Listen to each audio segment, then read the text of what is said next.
Yes, you have to show that as a truth. That's how you make a difference. And inside, what, my wife noticed that I was struggling with PTS long before I did. And I didn't go for help. We're talking 2006, 2007, 2008 time frame. My wife starts noticing big changes in me, right? I'm not the man she married, and I'm not the man she knew before 9/11 and before all the deployments, right? But it wasn't until 2013 that I went for help. Why? Because I was inside a system that, particularly before 2010, I'll just use 2010 as kind of a dotted line in the sand, right? That the military started understanding this and started accepting, not completely accepting, but, started recognizing that, emotional issues, they don't mean that you're weak, right? Now, we have a millennia of examples of what warfare does to people, right? And when I talk about it specifically, I use examples from World War I and World War II, people that we recognize as heroes that suffered emotionally, and it ruined their lives, The most recent one was the book and the two movies that came out of the book, Unbroken. Zamperini.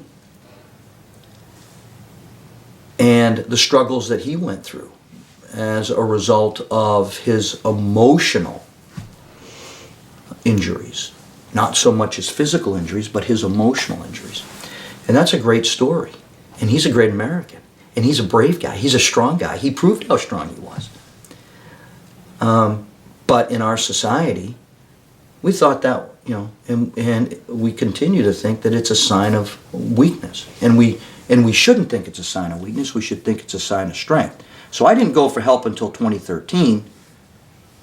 And it was at the insistence of my wife, and thank goodness, and she participated in the whole process with me. But 2 years into my therapy, after I was diagnosed with PTS and TBI and had my pain management issues addressed and had my sleep disorder diagnosed, and addressed, and I was going through therapies and, to get better. 2015 rolls around, and I'm a general officer, and I'm thinking, wow, first of all, if I can't take care of myself as a general officer, I have no business taking care of anybody else. And it's not good enough for me to help myself. I need to help others. And the only way to destigmatize this and get people on board is, one, come up with a program that I put skin in the game. And so I went public. When I did that, I was told two things. One, this isn't going to bode well for you. And two, the more you talk about it, the more problems we have. And the third thing was complete silence. So when I went public in my New York Times article, right, that Dion Searcy put together and published, I had outreach from many people, except for my superiors. Not one. What I did get from my superiors was negative feedback. But they didn't tell me not to do it. And they didn't stop me from putting together the SOC Africa program that identified 52 people inside our command with PTS, 471 with traumatic brain injury, off the chart numbers for pain management issues, sleep disorder, right? We put this together in a system that changed the climate, saved marriages, changed the climate of the unit.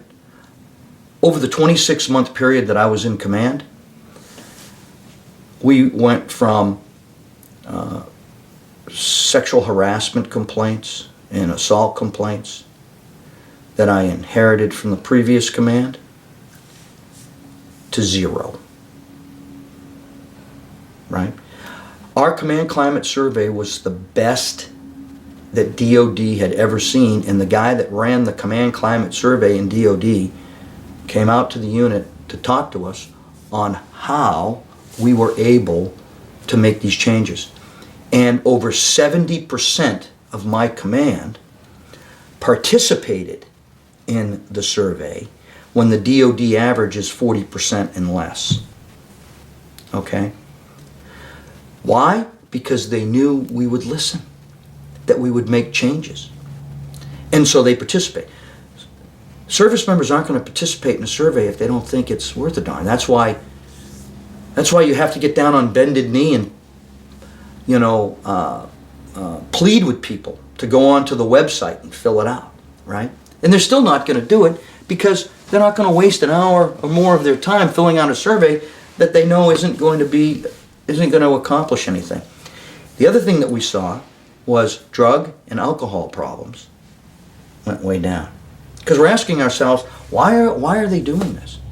And we were blaming it on indiscipline, and we were giving them, the standard punishment, which is a career ender, right? Instead of asking the additional question, is this a result of indiscipline, or is it a result of an emotional issue, an emotional problem, a physical problem that we did not address, that we owed them to address, but inside our system we weren't allowing it to happen because of a stigma, right? And we found that by asking that additional question, we could help people out instead of ruining their careers, right? And that's a level of empathy and compassion and understanding that we're not at yet, that we need to get at across our society, because we're seeing this everywhere we look.